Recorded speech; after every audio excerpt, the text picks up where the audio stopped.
Southwestern Alton County, northwest Alabama, northwestern Franklin County, northwest Alabama, until 4 p.m. At 3:08 p.m. Central Daylight Time, Doppler radar and storm spotters were tracking a large and extremely dangerous tornado near Sandy Springs, or 11 miles north of Alton. Doppler radar showed this tornado moving northeast at 50 miles per hour. Locations impacted include Russellville, Red Bay. You. You've got a very strong lateral flow, obviously. That thing's done right for us. Around the storm like this, but then you've got inflow into the storm, a very strong inflow. There. You've got motion that goes up, and then within that, if there are several little funnels, then you've got these individual circulations, and so the wind is changing very, very rapidly in terms of direction and speed.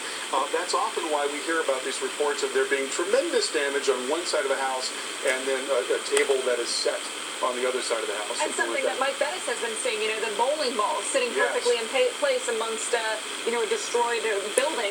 We also saw some power flashes over towards the left side of the screen, so another indication perhaps that we were looking at multiple funnels. Absolutely. A very serious indication that you've got something big on the way. Something else, mention, I should say, there are a lot of trees in this area too, Paul. And so if you're on the roads, you might be looking and you might not be able to see in the skyline. It is so hard to see tornadoes in this part of the world. We talk about, tornadoes are very different in the plains because you've got higher bases usually. You don't have as many trees. You've got very flat terrain.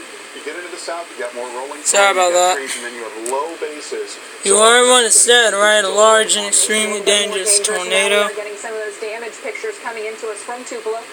Another reference to the wooded nature of the area. You can see some downed trees. This one's sent in from a Twitter user, and this, you can't even really tell. First guess might be maybe a gas station? Yeah, I think that might be a gas station, but it looks like that part of the gas station, where the convenience store is, it looks like that has collapsed.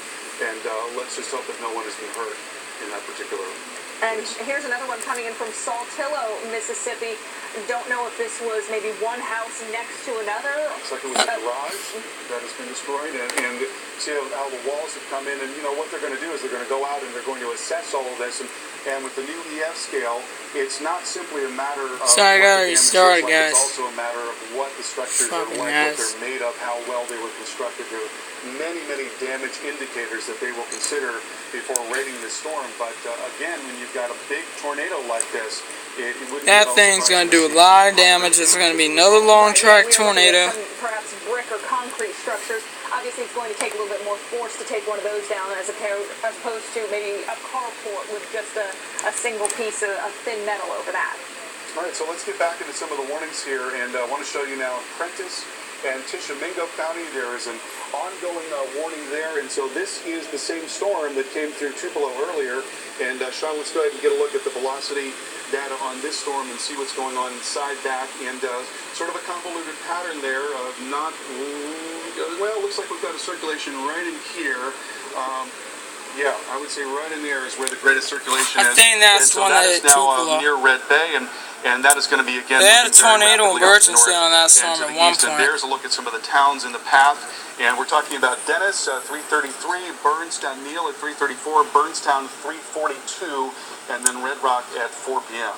And then we've got another tornado warning just off to the south, right around the Red Bay area now. That one also moving quickly off to the northeast. Yeah, I think that's most likely an extension of this particular warning off to the west here. I think they've done that. So let's go to the south, Sean, and take a look at what else. That's Colbert and Franklin counties. So that's an extension of that storm that came through the Tupelo area. Then south and east of Tupelo, warning here for areas just north of Amory. The worst of that storm has just come right across 45. Circulation's going to be right in here. Let's get a look at the velocity data and see where that is. And that is, I'm not seeing a really well-defined velocity signature there. So, certainly we're concerned about, let's go back to the reflectivity. We'd be most concerned about the southwest part of the cell, right where there's this little bit of a hook in here. Let's go ahead and take that out, Sean, and see where that is going to be headed here in the next few minutes. That is going to be moving northeast, as they all have, and rapidly. So in the next half hour or so, we'll be coming perhaps close to Evergreen and Smithville, and also there towards Turon and Tremont. And we've seen some heavy rain along with these, and if you're just joining us now, we've been watching some of the storms today, have been offering up heavy rain. Difficult to see these, and they're moving so quickly that you don't have a lot of time to prepare. And we've got even more tornado warnings further off to the south. That's really one of the scariest things when you get tornadoes in a heavily moisture-laden environment, because you've got so much rain wrapping into these systems and you just can't get a good look at them until they're upon you, which is why we say when you get a warning, we want you to take cover immediately in these areas. Don't try to go outside and figure out what's going on, which I think is, a lot of people's first reaction. If it keeps going like it's going, and they're going to keep issuing high risk each day. Neighbors, friends, media, you want to send it in. I might be at school Wednesday because of tornadoes. Too much time to get back inside. And especially if it's wrapped in rain. And here's another warning now for Clay and Webster counties. That includes Eupora and Manti and Walthall. That's going until 4:15. Here again, along that appendage is where the circulation is, and we can go ahead and take that forward and show you where it is there. We're seeing a pretty strong rotation signature now just north of Eupora, and we'll take that out and time that out and show you some cities that are possibly in the path of that particular storm. And hearing there was a tornado reported with this particular storm earlier. That's right, and that's going to be getting up towards Walthall here. Very short order, just a few minutes, and then Fame at 3:38, Dancy 3:47, and then Manti by 3:49 this afternoon. All right, farther south, let's see what else we've got. Another tornado warning. Yes, and this is the one that is just north of Kosciuszko, and we've been watching this on the radar for a while now. It's had a very strong signature and still does, and that's now coming up towards French Camp. And I'm going to go over to the high-resolution radar here so we can take another look at this. And so right in here, that circulation sits right in I had to here. restart it. Comes in, it's a little inflow notch. Had to turn the Wi-Fi off. That wraps around the backside. And they may be. Between that cooler air that drops down to that inflow. Oh my goodness! Look at all these tornado warnings, guys.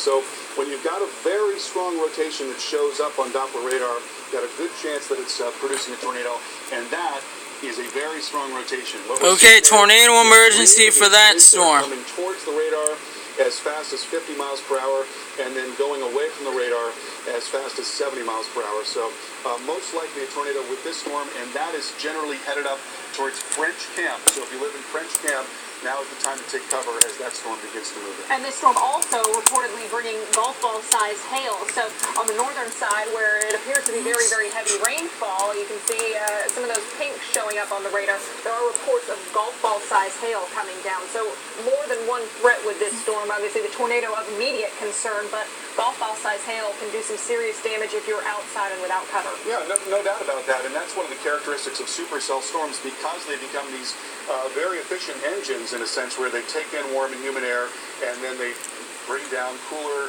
air with a lot of moisture in it, and that process continues because of the tilting of the updraft. That allows these. Okay, I'm gonna live stream out WTVA for a long period of time and acquire more moisture and grow larger. Now Lobbin's working hard over there. One of the things that we see with supercell storms is large hail. We can take a look at what's called the ability here.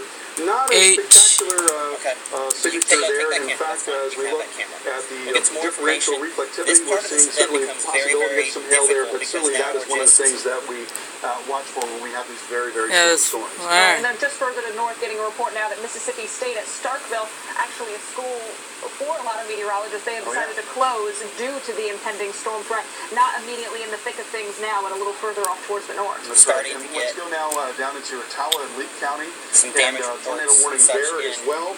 So it's just amazing. You've got so many rotating storms, and that's not at all surprising when the conditions are favorable for there to be one supercell thunderstorm. Alright, that should include video 1. There's going to be many videos because it's the second day that the Storm Prediction Center out of Norman, Oklahoma has issued a high risk. And there was a wedge tornado that came through Tupelo not too long ago. It looked as hard as the one that hit Bologna last night.